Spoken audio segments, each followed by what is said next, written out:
I've been playing Inkle games for a long time. I remember playing 80 Days on an iPad that must have packed it in about a decade ago, and have been keeping up with their releases ever since then. For anyone who might want a little peek under the IndieLoupe hood, we've a pretty lengthy spreadsheet full of games past, present and future that are of interest to us. I was a little giddy earlier this year when I added Miss Mulligatawny's School for Promising Girls and was forced to resize the title column. Imagine my abject horror then when the game reappeared on our radar a couple of months later, only now going under the somewhat snappier title, Expelled.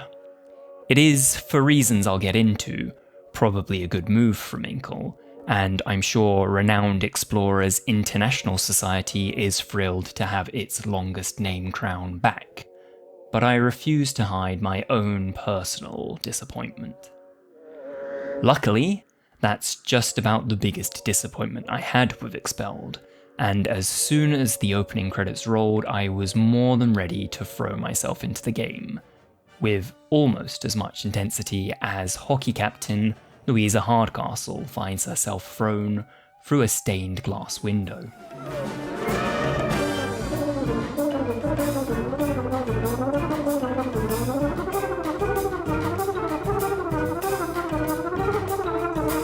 Really, I think more games need to open with a sequence of someone falling to their potential demise while Flight of the Bumblebee plays in the background, because were it not for the prospect of dealing with a school run on 4 hours of sleep, I would have likely played the game in one go. Players are expertly hooked in by John Ingold's writing, hardly a surprise if you've played previous Inkle games, desperate to uncover more about the mystery unfolding before them. It turns out that your character, Verity Amersham, is the prime suspect for Hardcastle's defenestration. It's impossible, you were fast asleep when it happened, but clearly someone is out to frame you, as all the evidence is pointing your way. With the very limited information you have, you'll need to get to the bottom of things and figure out how to convince everyone, though primarily Miss Mulligatawny, of your innocence. That's not going to be easy. In fact, at the first time of asking, you're almost certain to suffer the eponymous expulsion, much to Mulligatawny's thinly veiled delight. What you will garner, however, is a little bit of information. Expelled is neatly framed within Verity's recounting of the day to her father, and perhaps she doesn't get it quite right the first time around, or the second, or the third. In any case, she'll give it another go, and each time both her and the player will have a few more morsels to work with.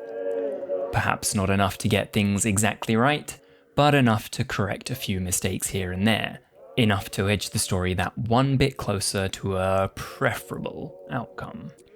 If you've played Inkle's previous games, some of this may sound a little familiar, as it follows a similar structure to their wonderful 2021 offering, Overboard. That's where the aforementioned rename comes into play. There's even a tagline, an Overboard game, in case that really wasn't clear. To get the absolute most out of Expelled, I'd recommend playing Overboard beforehand, but you can certainly still enjoy it without having done so. If you've already played it and you enjoyed it, you're sure to like Expelled too. The game takes the mechanics introduced in Overboard and refines them. The drip feeding of information feels much more considered in Expelled. While I didn't personally encounter it with Overboard, I know people who happened into that game's perfect ending in very few attempts, and lost the motivation to continue exploring to see what endings they could find for that game's protagonist, Veronica Villenzy. I've only got my own experience to go on, but I can't see that happening with Expelled. In the most likeable of ways, the game comes with a cast of unlikable characters. Save for Verity's poor father and the game's analogue to Matilda's Miss Honey, Miss Lemon, naturally, They range from the mildly annoying to the outright horrid. First impressions are not necessarily what they might seem, however, and there's plenty of room for players' opinions to change over the course of the story's reruns. Change too does Verity's own level of horridness. You start out the game as a perfect student, but slowly and surely can reveal yourself to be a rather nasty piece of work, should you so wish. Throughout the game, you'll be presented with options that push the boundaries, to be cheeky or rude or outright mean, to behave in a way unbefitting of your perfect student status. As with its predecessor, players can encounter a small amount of tedium towards the end of the game. If you find yourself certain that you want to start the day in a particular way, going through the motions each time can be a slight drag. Inkle have acknowledged this with a feature that allows you to fast forward through most of it, largely taking care of the problem. You will still need to take those steps, but given the game's premise, it's dealt with about as elegantly as it can be, while keeping the story of each day intact. Expelled is a worthy addition to an already impressive portfolio, once again proving Inkle to be among the masters when it comes to interactive fiction. It is awarded 4 stars by IndieLoupe.